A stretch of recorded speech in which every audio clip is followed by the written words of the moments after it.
right, good evening, everybody, and welcome to the Chike Onyia Speaks Live Talk Show. My name is Chike Onyia. I am your host today, and it's honestly going to be a great show today. Guess what? Just guess what? I have the most important human being on this planet sitting next to me, right? The most important human being on this planet sitting next to me. Her name is Dr. Azuka Onyia. I'm going to welcome her to the show. The first time being our co-host. Oh my gosh. All right. Hi, honey. How are you? I'm fine. It's a pleasure to be here. I'm very excited. Are you excited? Are you sure? I'm trying to be. I know you're not, you don't really like sitting in front of the camera, right? Is that true?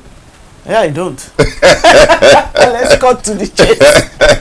You want to cut through the chase, huh? Yeah. I am the natural. Ladies and gentlemen, I'm the natural. My wife doesn't really like the cameras, right? But, hey, here we are, husband and wife. I just love it. This is the Chike Onyia Speaks Live Talk Show. Let me tell you the purpose of this show.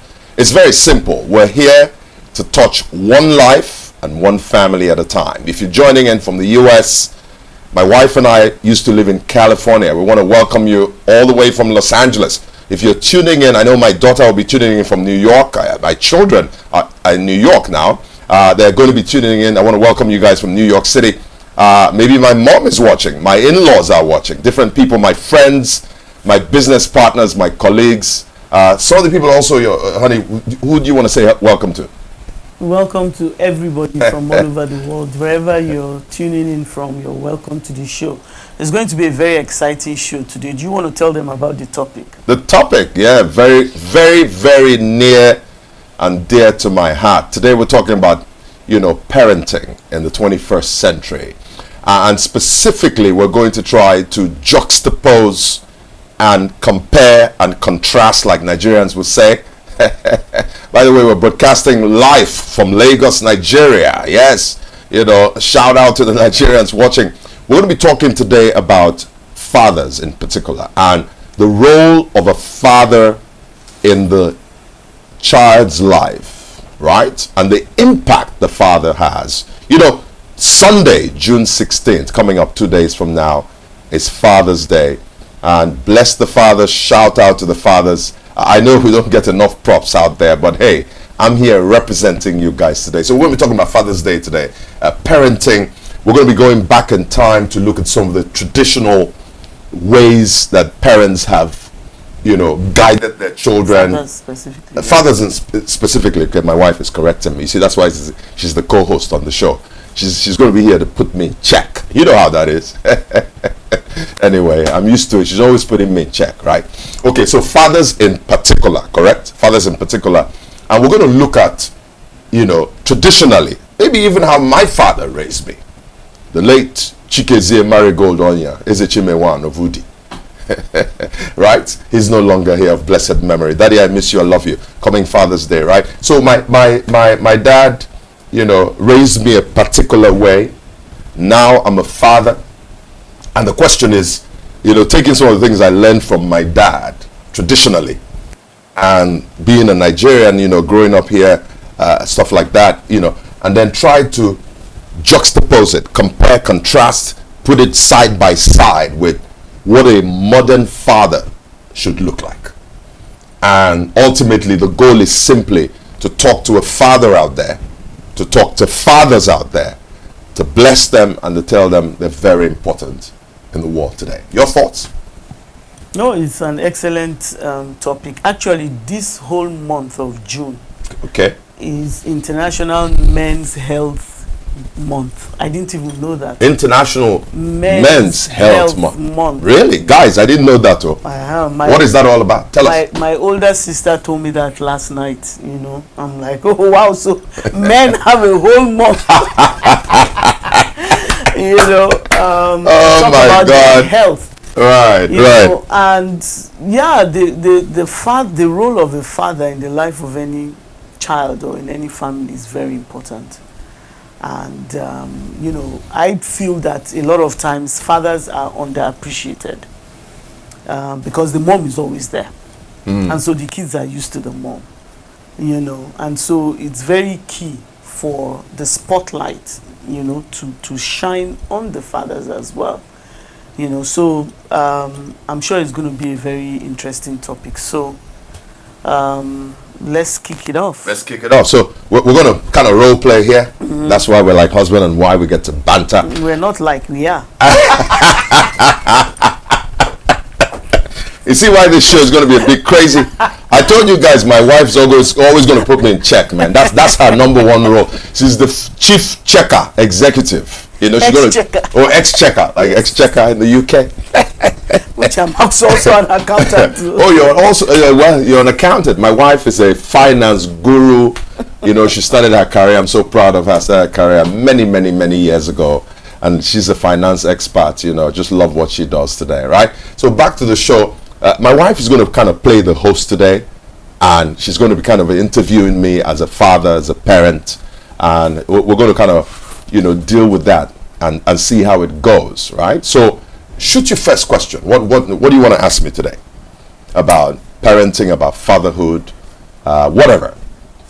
So you said earlier that we were going to try to spotlight, you know, the traditional parenting style by fathers. Right. You know, and, you know, compare that to the modern, you know, parenting styles. And you said you will start with your dad. So let me ask you, what are the key things, you know, you remember about your dad and how, you know, he was a parent to you especially? And if there was any difference between parenting you and your two brothers, you know, compared to how he parented your three sisters?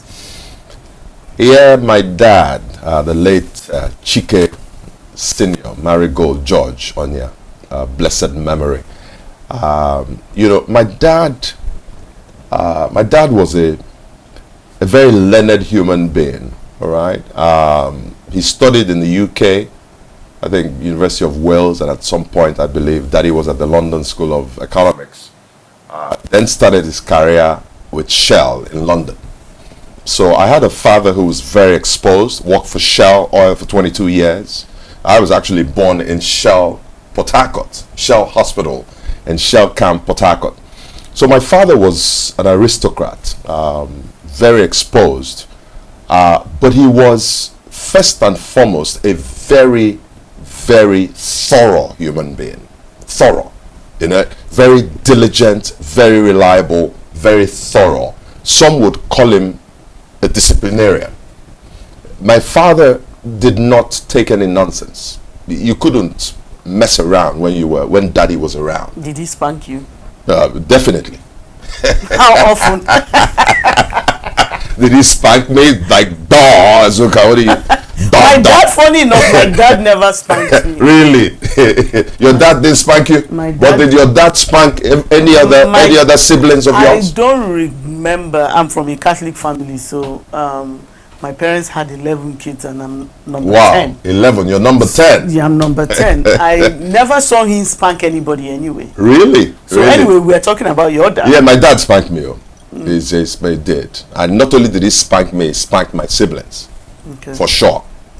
Okay. Now, I don't, if you ask me, I can't remember spanking my children.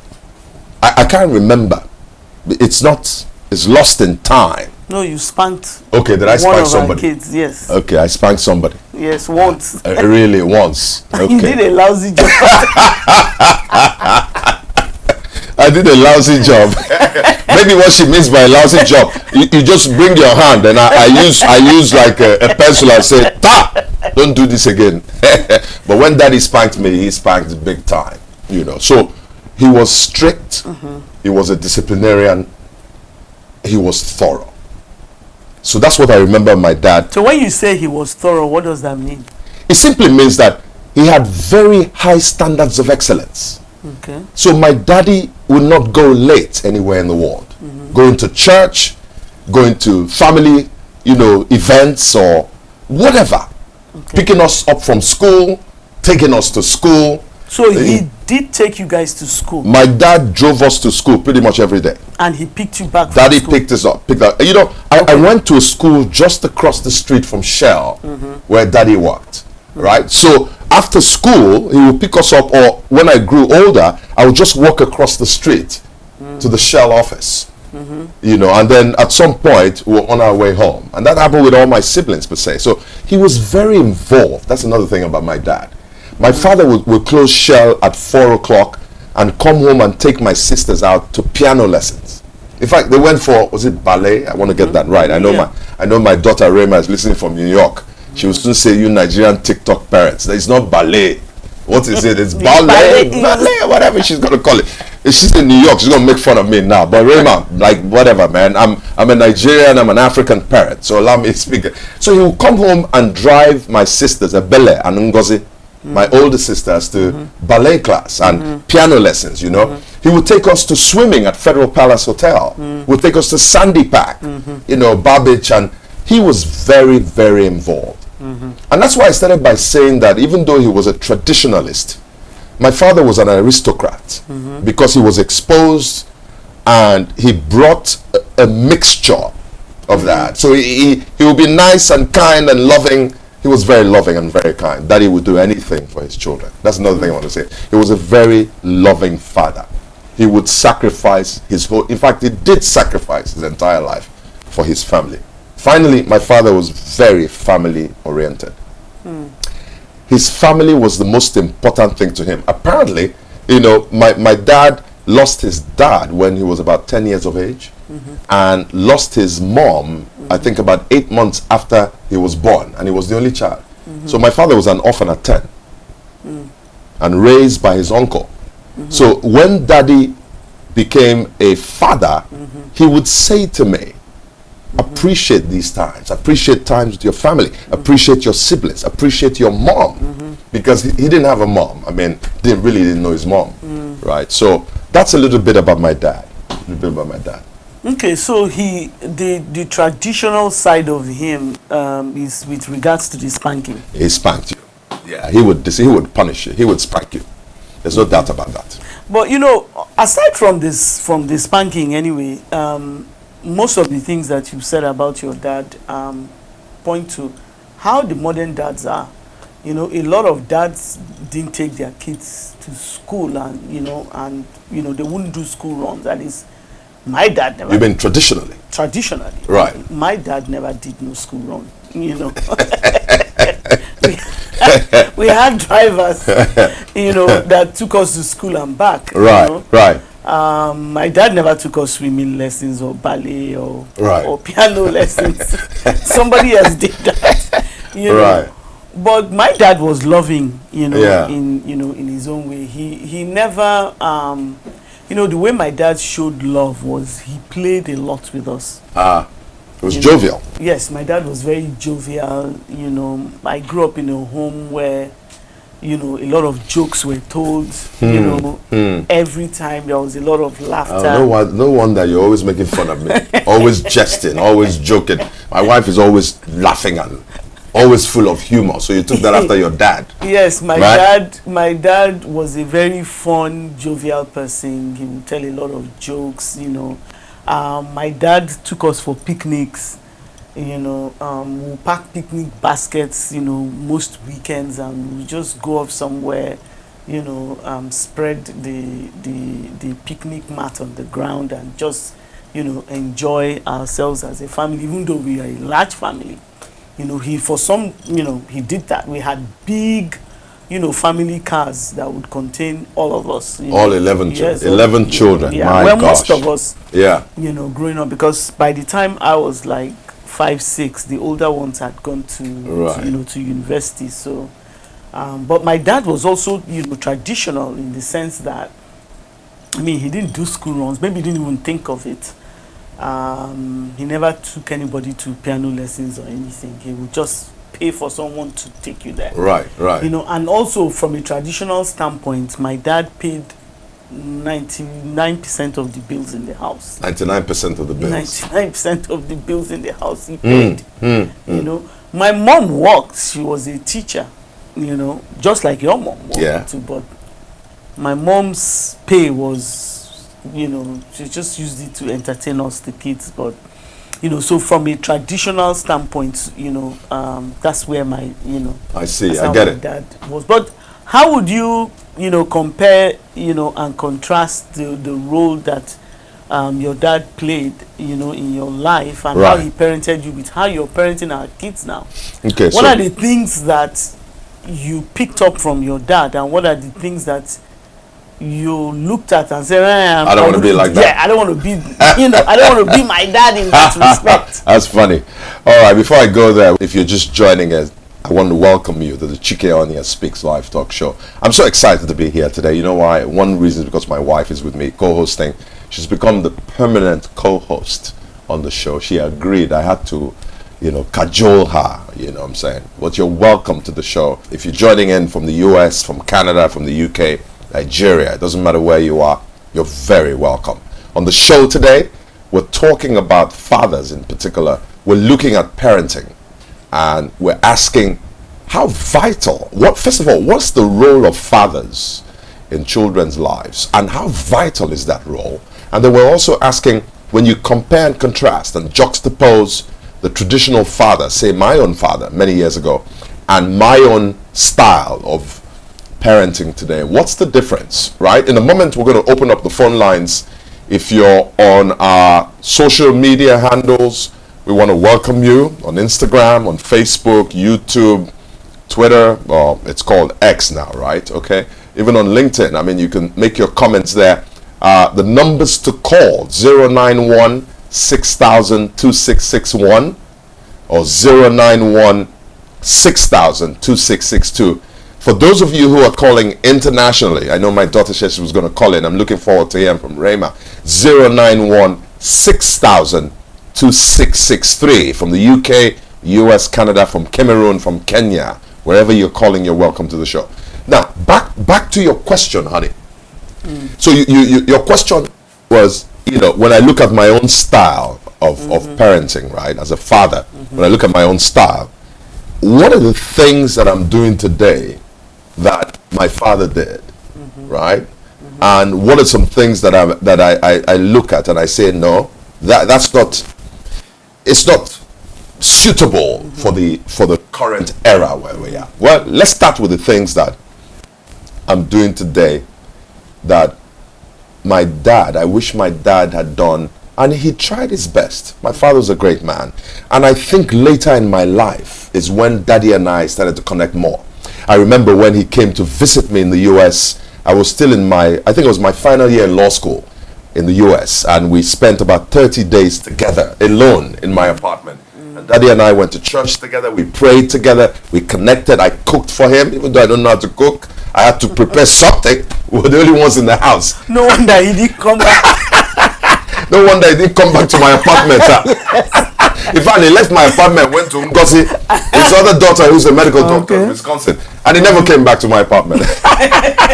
That's really funny. Now, let's talk about that. So, here's what I do that I wish my dad did more, and that is really connecting with my kids by sitting with them one-on-one. Like Chike, my son, Rema, my daughter, Chidera, even Ifoma, you know, Ifoma and I, you know, we sit and we talk. Sometimes we watch church virtually together, and we pause the sermon, and Ifoma and I go back and forth, bantering. You know, Ifoma, what do you think about that? Tell me how you will apply that to your everyday life in a classroom, in the school where you go to.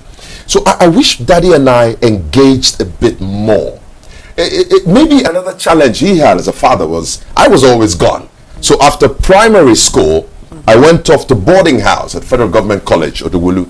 Fego, yes? And then off to ABU Zaria, then off to whatever. I was hardly around. And then during summer, a lot of times we would travel abroad. That's another thing he did. He made sure we traveled the world. But I wish that I had more time one-on-one with my father. That's that. So today, I'm trying to do that with my children. So I don't know. I think one of the things that you had told me about this when we got married, and one of the things that you said we should do, which I didn't have any objections to, was to make sure that our children didn't go off to boarding school after primary school. So you wanted them to, to stay back. And so we let our kids go to senior high school when they are 16. Okay. So they are with us in the house until they are 16. Right. Then they can leave the house because of, the need for that one-on-one, connection. So is there anything else? At 11, I was going to Federal Government College at 11. And I spent how many years there in boarding school. And I wish I were a day student. I wish really. And I had gone home every day after school to hang out with my dad. There's so many things that I wish I knew about him. In fact, the other day as we were traveling in New York, you and I were in New York, New Jersey, Chike, my son, was saying, Dad, there's so many things I need to know about you. He said that. And I told him a real life story about me. We were driving, right? And Chike said, my son said, Daddy, this is one of the greatest moments of my life. Because you're so transparent and vulnerable. I was actually talking to him about a trial that I was going through, a challenge in my life as his father. And I shared the challenge with him. I said, son, your dad is facing this challenge currently. And I said to him, guess what? I will come out of it. I need you to learn something. Those kind of conversations, I wish I had more of those conversations with my dad. Yeah, most of us that were raised in traditional homes, you see your dad as an enigma. He doesn't cry. He's this tough guy, and a lot of young boys, they feel like crying. That's another problem. I remember when we first got married, and you cried a lot. Are you kidding me? About different things. I cried though. And you would always apologize for crying. Now you're going to embarrass me on national or what? Global TV or global social media. Yeah, but that's what makes. Oh my God! I mean, that's what makes you human and relatable. So the way the father too projects himself. By the way, I'm sorry, I never saw my father cry. Never. My dad cried once when his mom died. I see. And he cried for like 15 seconds, and that was 15 seconds that I saw. Maybe he cried, privately. I don't know, but so it makes you, the young men, feel like for you to be a man, you don't need to express your emotions. So you see a lot of young men, they grow up, they bottle up their emotions, they are not as expressive as they should be.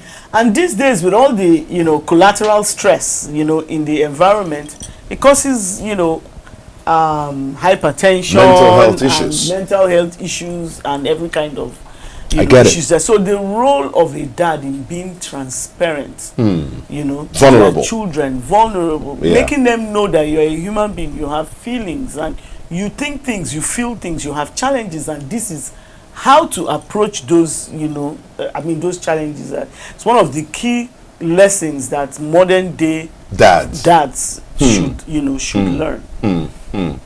So. By the way, sorry, not to interrupt you, honey. 091 6000 2661, 091 6000 2662 are the numbers to call in. We want to hear from you. What are your questions? If you're a father, what are you thinking? If you're a mother, tell us about what you think you want from the father there in the home, right? Call in with your questions, your comments, right? Internationally, 091 6000 2663. On our social media handles, we want to welcome you. If you have any comments or thoughts, we'll take time to read them out here. But we're going to keep pushing. My wife and I, we're having a great time. We're in the studio. One of our team members in the studio says, wow, during the break, this is a great show. We can even do a podcast out of this. Interesting. Well, go ahead. You wanted to throw another question at me, right? Or yeah, so one of the key things that I don't want to forget, to mention on this show is, in terms of parenting and fathers, it's very important for fathers to be present. Present in physically.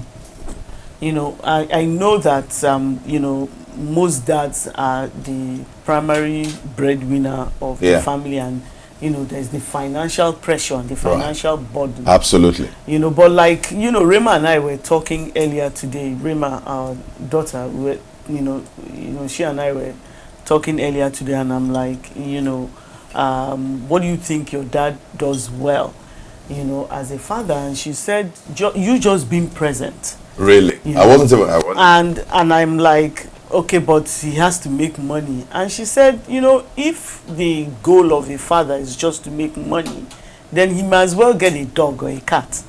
Sorry, I don't he get doesn't that. need to have kids. Like, really? If you need something like, seriously to pay for, right, you get a dog or a cat. Oh, don't have children. Don't have children. Have a dog, have a cat. And I had a colleague, in Deloitte in Los Angeles, who said she didn't want to have kids and she's going to have a cat. And so it's that presence is very important. She said she learned a lot of things from you, even though you didn't sit her down to formally teach her those things. And I was like, I was interested. Like what? Like what in the world did you learn from your dad? Oh my, can you see how fathers are? You see my wife already. See what she's doing now. Like, what in the world did you learn from your dad? Well, let's hear. What did Raymond say? Well, she said that you iron everything, even your socks. And so she, that you iron your clothes, your shirt, even the t-shirt, everything you wear in the house, you iron your hanky, your socks, and everything. So in her head, mentally, appearance is very important. You need to be neat and sharp when you come out. So you never sat her down to say, Rema, you need to iron your stuff. She just knows that, appearance is very important. So you shouldn't come out with, rumpled clothes and all that. She also learned, neatness. That's funny, man. All your stuff, if you come into a room, you know your wardrobe from mine. That's interesting. Really. All your stuff is arranged in hangers and stuff. My stuff, I know where to find my stuff. They are there. So that's so funny. It was interesting that so if you were busy traveling, globe trotting all the time, and you were never present in the home, physically, then it would be difficult, to pick up those things from you. So that's what she said. Excellent. Let's welcome people online. I mean, Facebook. If you're there, want to say hello to you. Hello. Good evening. Hello. Good evening, sir. Good evening. Please speak up. What is your name and where are you calling from? My name is Alimat Lawal. I'm calling from Lagos. All right, Alimat, go ahead. You are a frequent caller. Go ahead. Okay, sir. What I would say that you and Ma have said one of the most important things I think actually affects me most is that parents should understand that we children, even if we don't say it, we look up to them. We follow whatever they do. It might not even be what they say, but we tend to always want to follow our parents' footsteps. We tend to always want to be somewhat like them.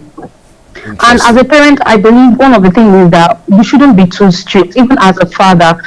Most Nigerians, we've never experienced fatherly love. A lot don't experience parental love, and because our parents believe that being strict will put us to the right path, but they don't know actually we also need their love. Also, we need their encouragement.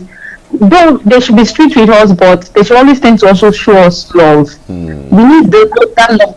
Actually, African fathers, they believe that they don't need to show love. A father shouldn't show love to his children. A father should always be the one taking the hard guy part, taking the law enforcement part. But I believe a father should also show love. Wow. A lot of children out there are deprived of parental love. Wow! Thank you so much, Halimat from Lagos, Nigeria. What are your thoughts about that? She's made some very good points. Yes, it's a very excellent point. When I was talking to Rima earlier today, she also mentioned the fact that, it's very important for fathers to, connect with their daughters, because it models how a future husband would treat. I get it. You know, I get it. The child, the girl child. I get it. A lot of girl children, you know, they fall into the wrong hands. You know, that's why, you know, you see domestic violence. You know, we had a show on domestic violence the last time, and you know, girls just fall into the wrong hands. They feel, oh, for me to date or marry a manly man, it needs to be hard. It needs to be, no. You can still be loving, but like Halima said, strict, but still show love and show care. So having that father-daughter bond and you know, one-on-one time, and showing your daughter how a man ought to treat her, and how you treat me as well, you know, so she sees how a husband is supposed to treat a wife. You know, she picks up from that. You know, she also mentioned the fact that, you know, a lot of young men too can learn, you know, from their dads, the things that, you know, our sons have picked up from you. You know, how to respect women, you know, how to clean the house. Rima says she sees you cleaning the house. You know, well, let's leave our family, because people will be wondering now, what the heck do I do? Chike irons. He does school runs. He cleans. I do too. Well, my wife cooks. She's a great cook. I can tell you that, man. Yeah, you but you know, they see that, and you know, they connect with that, and you know, it's something that, you know, is very impactful, you know, on children, because when you do those things, you know, it depicts care. You don't need to tell someone, I love you, I love you. You know, it's the things that you do, you know, and the really actions that you take that really matter. That really matter. I think we have a question here. Okay, we're looking at, is it Instagram or Facebook? Keep your comments coming. We want to welcome those of you on social media. We don't want to leave anybody out. Internationally, if you're listening from the abroad, like the Nigerians would say, you're welcome. 091-6000-2663 is that number to call in from, you know, wherever you are outside Nigeria. Yeah, but from outside Nigeria, they need to know what the country code is. So it's +234. Okay, that's true. +234. So it's 91. +234 91 6000 2663. Thank you so much. I have been making that mistake. +234 is the country code. There's a question here. Can you see that question? Can you see that question? What does it say here? What is your take on fathers who try to force a relationship with their children in adulthood when there was never one, when the kids were growing up? Yeah, that's a challenge. That's a challenge. And that's like the reason the Bible talks about raise up a child, raise up a child, raise up a child. When they're in that tender age, it means that you need to connect with them early in life. If you try to force it later, it's going to be problematic. It's going to be like, it's tough. It's going to be like pulling teeth. But what I would recommend to that child is that if the father is now opened up and is trying to do a better job, maybe the father didn't know better. That's why we're having a show like this, to teach fathers how to be fathers, right? So I think the child is going to be tough for the father. The father has to be patient with that child, and the child also needs to forgive and allow the father try again. That's what I would say. Give him a chance. It's a tough one, and you know, people sometimes need therapy. They need therapy, right? So there's a second question there, but did you have any thoughts on that? Yes, for me, it's better late than never. Right, absolutely. You know, a lot of people connect more with their parents, especially their dads, when they are much older. You know, and for me, as you know, there are lots of reasons why a father may not be available to a child when the child is young. The father may be dealing with challenges himself. You know, he may be confused as to, you know, how to, you know, take on additional, you know, responsibilities. All of a sudden, you know, you find yourself, you have a wife, you have children, you have people depending on you. You actually have to grow up. And so a lot of fathers too struggle. And it's not, most of the dads that I've ever, you know, have the opportunity to interact with, they actually really love their kids. they are just not, they are just not, there for one reason or the other. So for me, it's better late than never. Right. And if your father is connecting with you in adulthood and is trying to make an effort, give him a chance. Give him a chance. Yes. So the second question is, would you blame a young adult who decides to pursue a relationship with her father who was never emotionally present while she was growing up? Would you blame a young adult who decides to pursue? Not to? There's a not to. We're missing that. This is there's something in our way here. We can't read this question clearly. Yeah. So not to. Not to. Well, let me have your I would discourage that. I would discourage that, because even in our religion, Christianity, and if the child is a Christian, the Bible says forgive 70 times 7. Jesus forgave you in one day. He forgave in one day, right? By 70 going to the cross. 70 times 7 in one day. It's not even in one day. 70 times 7 in one day. So I would plead with the child. I will encourage the child to forgive the dad. And I like what you said, honey. It's so true. I've been there where I'm thinking about money. I'm thinking about the bills. I'm thinking about all the challenges that I have as a dad. I have a wife. I have children to take care of. I have a family. I have an extended family. You have a mother, an aging mother, right? And sometimes Ifeoma may come to me trying to get my attention. But my mind is focused on how to deal with this bill, how to navigate this financial issue. And I'm not connecting. I have to catch myself, that level of self-awareness and emotional intelligence. I have to catch myself and say, Chike, hold on. Compartmentalize this money problem. Put it in a compartment. This challenge. And listen to what Ifeoma is saying now. This moment with your daughter will never come again. You may get a second chance to solve that problem. But this moment with Ifeoma, who is only 12 and 13 now, she's just a teenager now, will never come again. So fathers have to be conscious about that. You have a responsibility. You are a father. Yes, you are a provider, but you're also a father. Like Rema said, you brought a child into this world. You should have left that child in heaven. You brought the child into the world. The child is not a dog. You need to connect emotionally with that child, right? You need to connect emotionally. We have a dog. He with that needs child. Emotional connection. We have a dog, Ty. Yeah, he needs emotional connection. But not the same connection that Rema or... I think we need to take a break. You want to say something before we take a break? Yes. For me, a child an adult child who does not want to or is reluctant to connect with their dad. It depends on what the dad has done as well. If the dad has molested her or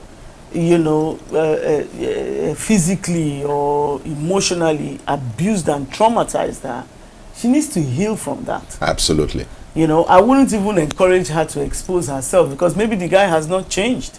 That's correct. So some form of family therapy needs to happen. Right. It will not be fair to say, okay, just go and expose yourself to this person who brutalized you in one way or the other. Yeah. Not every father is loving, We need to recognize that.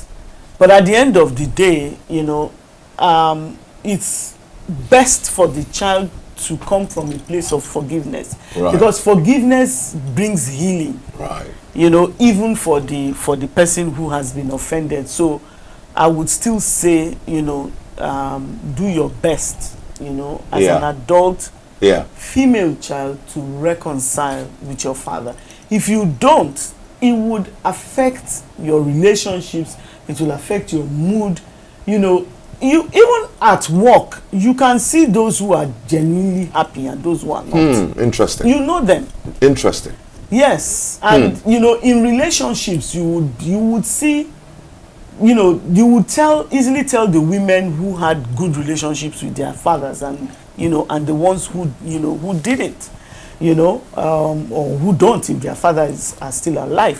So for me, any opportunity for reconciliation should be encouraged and should be welcome. It's just that You know, sometimes you need therapy. Absolutely. We see Yvonne. She's on YouTube. This is very entertaining.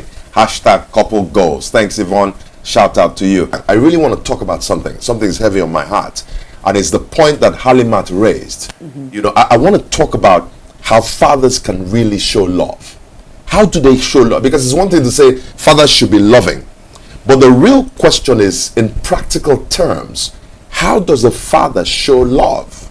I want us to talk about practical examples of how fathers should show love. I mean, you can even talk about your dad, and maybe the audience can call him. If you've had a loving father out there, can you call us or share with us on social media and tell us, what did your dad do to show love, right? We'll be right back. So can you give them the numbers again? Oh, the numbers, yes. 091 6000 2661, 091 6000 2662, and then of course internationally, plus 234 91 6000 2663. All right, we'll take a short break, a very short break.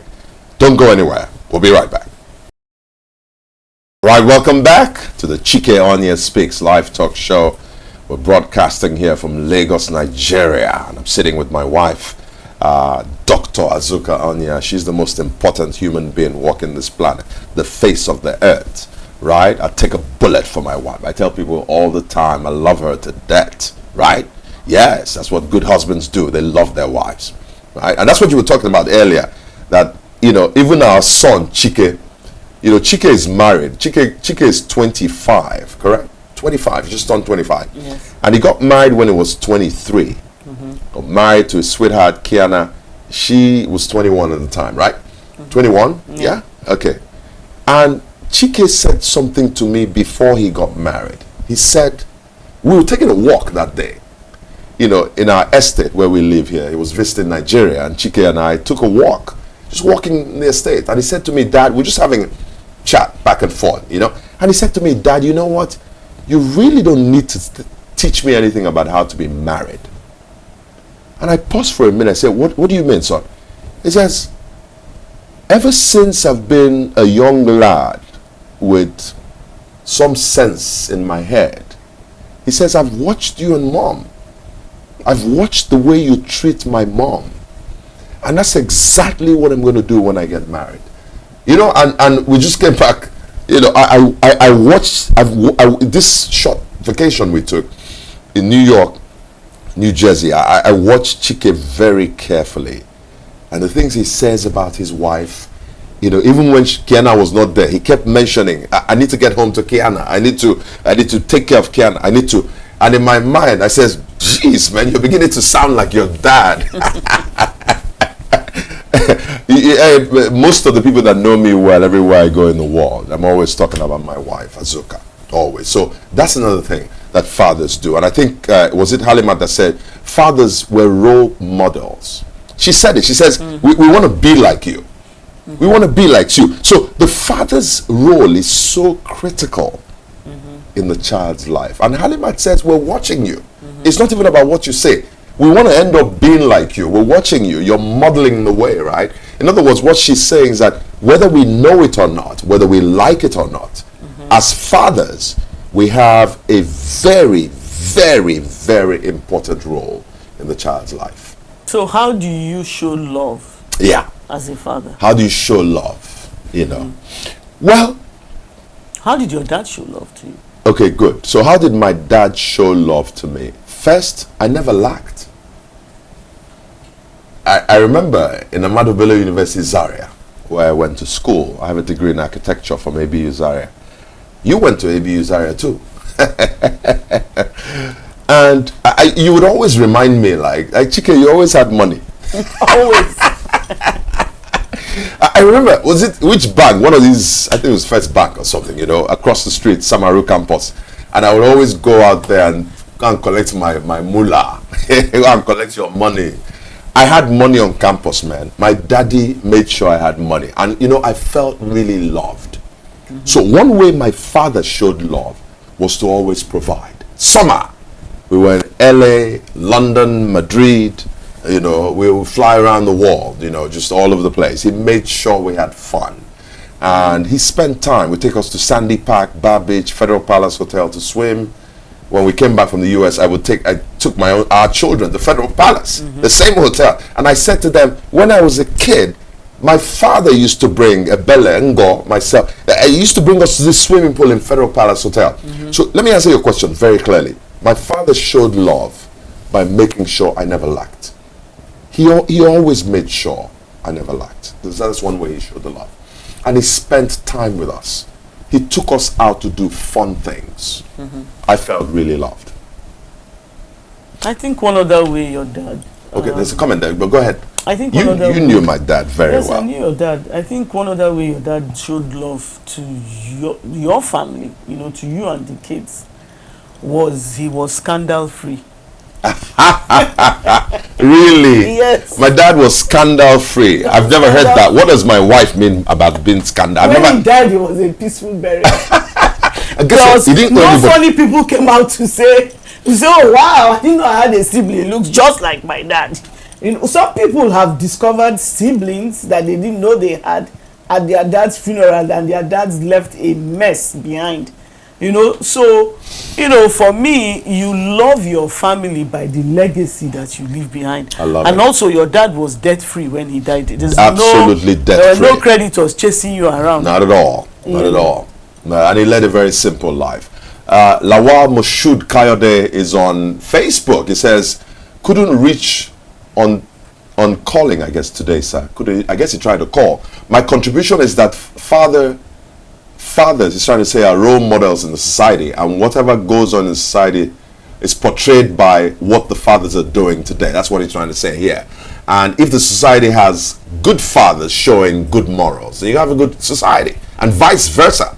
Looking at domestic violence, I see it as, what men are doing today is what they learned from their fathers. That's what he's trying to say here.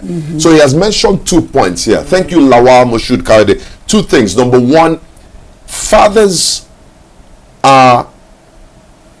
make up what you see in the society. So if the father teaches good morals, he ends up creating a society where there are good morals, and vice versa. Right? You just talked about my father died scandal-free, debt-free. That he left a legacy for me. He left a legacy for me. He talked about domestic violence. I used to be on the show with Chaz B of blessed memory. Shout out to blessed Chaz B, my good friend, mentor, brought me on radio. And Chaz, the late Chaz, said there was a show we did, and a guy called him, used to beat his wife. And Chaz B asked him, why do you beat your wife? He said, well, my father used to do that. My father used to beat my mom. That's all I know. So I beat my wife. So it just goes to show what Lawal is saying. The domestic violence we see today in a lot of homes, where their fathers or husbands are beating their wife. You even have fathers, like you said, molesting their children, sexually abusing their daughters. I mean, think about that. Why would a father do something like that? What do you think about the notion now in modern times where, some young girls don't see the need for a father? It's just going to have my kid be a single mom, there's no need to have a father in the life of a child. What's your view on that? Well, I have 2 perspectives. I'll take the spiritual secondly. Let me go just with the physical first. There's something about having that man in that house. Trust me. Because 2 people bring 2 different perspectives. The way a woman thinks, the way a mother thinks, sometimes is very different and divergent from the way a father thinks. And 2 heads, 2 good heads, always come with a better result. So when you have a mother and a father raising a child, you have 2 different vantage points, 2 different perspectives, male and female. The perspectives bring that union together and then allow that child to thrive. Let me pause you right there. I've never told you this, but given this, what you just said now, the different perspectives. I remember when Chidera, our Yes. second son. Right. You know, when he was becoming a teenager. And one day you just woke up and you said, Chidera, you need to do your own laundry and iron your clothes. And I'm like, I didn't tell you that, but in my mind I'm like, oh my gosh, my you know. He's so cute. Chidera is that's his nickname. Huh? It's so like, cute. he's so cute, and you know, you want to now start punishing him with laundry and ironing clothes, and I was like, oh my gosh, you know, Chike is harsh. You know, but I mean, I didn't challenge that, I didn't stop that, but you know, it really hurt me, you know, I don't know why, but now I visited him in his college campus, as you know, last month, and I could see his room was tidy, he had folded his clothes, he's living by himself. Sorry, and I think we have a call. Can I interrupt you? Hello, good evening. Hello? Are you there? Good evening. All right, we lost that pair. Go ahead. Yeah, good evening. What is your name? Where are you calling from? Hi, my name is Onyia. Rayma. I'm calling from New York City. Rayma from New York. Hey, you go girl. Go girl. Cornell, Ivy League. Go girl. Ex Cornell. Oh, Cornell alumnus, right? Not alumnus. Cornell alumnus. Go ahead, Rayma. Yeah, I just wanted to call in, and I really have enjoyed the conversation today, and I just wanted to pitch in on why having a father is super important. Obviously, my dad is on this show, and you know, just examples like this showing how he can teach other people, you know, about the importance of having a father figure in your life and being there. It's just so important. It cannot be stressed enough. And just to talk about a little bit about my dad, you know, he's taught us so many things, and it's not just about us, you know, sitting us down during Bible study or, you know, like teaching us purposely about something. It's like just in his daily activities, you can tell by the way he acts, the way he moves, the way he talks to other people. He's indirectly teaching us how to be better human beings, how to be contributing people to society. So I was just talking to my mom about this right before. Like, for example, my dad irons everything. Like, he irons his clothes, but not only his clothes, he irons his handkerchief, his socks, everything down to his teeth. And some might find that funny, but it's like, it shows how meticulous he is, shows how neat he is. And it's like, you know, characteristics like that are super important for kids to learn, because you teach you to be clean, you teach you to be kind, you teach you to care about your presentation. That's why I just wanted to like chip in and chime in and say, like, you know, I'm so glad that I have my father in my life. Words cannot describe how impactful he's been, you know, in my life, and me going to an Ivy League institution, graduating and working in investment banking now. Like, I could not have been here without him being there. So wow, thank you, Rayma. I'm gonna have tears in my eyes. My gosh, we got to start bringing the show to an end. But thank you, Rayma, for calling in from New York. We're so glad. We have Magdalene Maxwell. I can say of all my fathers, this thing is blocking us. I see, honey, can you see that? We need to correct this. I can say of all my father's 11 children, I seem to be the one closest to him as the eldest daughter. He was like my best friend, and we shared a lot together. Wow. So they talk about somebody who's very close to the dad, right? So thank you so much. You were saying something. I lost my thought there as we begin to wrap the show up. No, I was just saying that the perspective that you bring into the family. Yes, so the latter part, the second one, was the spiritual. Because you were asking that some young mothers, and due respect to them, you know, but we're just talking reality here. Some young mothers want to have children, and they don't want to have that father in the child's life, right? From a spiritual perspective, you know, God created Adam and Eve. They bore Cain and Abel. So you see the first family in Genesis chapter 4. God created Adam and Eve. They bore Cain and Abel. So there's something spiritual about having a father in the house. There's something spiritual. When the father leads the prayer, the children are watching. The way I've noticed that even my children, they copy the way you pray, but they also copy the way I pray. Right? So this is so important to have that father figure in the house. It's so important. So we need to start closing. Any closing thoughts for the audience? Any wrap-up thoughts coming from you about dads? What are your own thoughts about, fathers and their importance in the lives of the children? Let's hear from you. I mean, you had your own father and you've watched me. So what are you close the show for us. I think I'm done talking. Well, I would say Happy Father's Day. This Sunday we have a lot of surprises for you. Surprises. So we want to appreciate you openly and publicly as a father. You're not just a father to your children, you're also a father to your siblings, since your father is late now and you're the first son, so on behalf of everybody, we wish you a happy Father's Day in advance. We also wish all the fathers out there a happy Father's Day in advance. I want all the fathers to know that you are well loved and you're well appreciated. And even though your family may not say that to you all the time, it's something that you need to know and you need to recognize, and you need to take that responsibility of a father and a leader very seriously, because it's a responsibility and a role that is ordained by God, and He will give you the wisdom.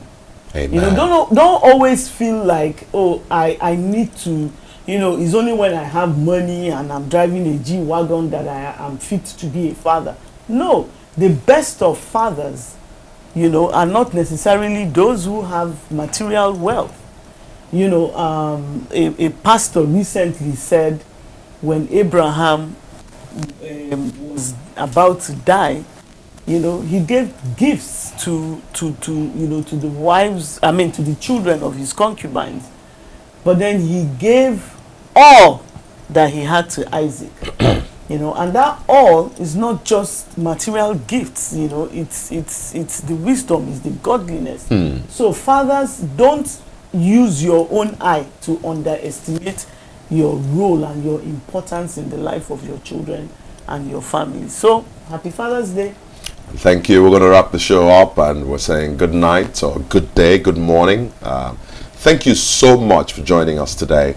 My name is Chike Onyia with my lovely wife, Dr. Azuka Onyia. Together, we're going to be hosting this show moving forward. We're going to see you next week, next Friday, 7 p.m. West African time. God bless you and take care.